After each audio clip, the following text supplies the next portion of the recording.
I've made some changes to the screen.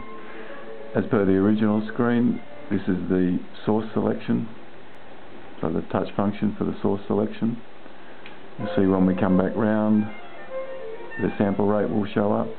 I had a volume display up here which was just indicating this was the volume, that everyone could work that out for themselves, so I changed it to a mute function. So the mute function just brings it down 30 dB or so, and then when you hit the mute function it'll slowly come back up. I still have the off function. As you see, it comes up slowly. This is the volume control, still up and down. Here I have a sleep function, so at the moment it'll count down from 10 minutes and then it will turn the whole system off. In my case it'll turn everything off, the amplifiers, the whole lot. And you can cycle through. I've got it set so you can go right up to 50 minutes. In the software you can make it anything you like. And then of course, if you don't want the sleep function anymore, you decide you don't want to go to sleep, you can turn it off.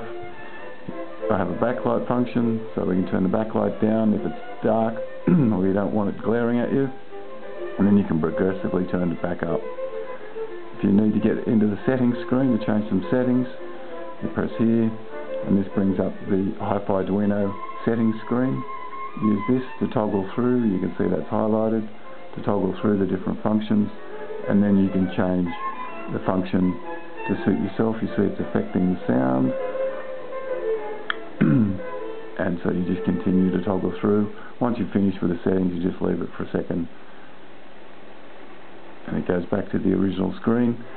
Everything's running a bit slower now because I'm loading bitmaps for the text.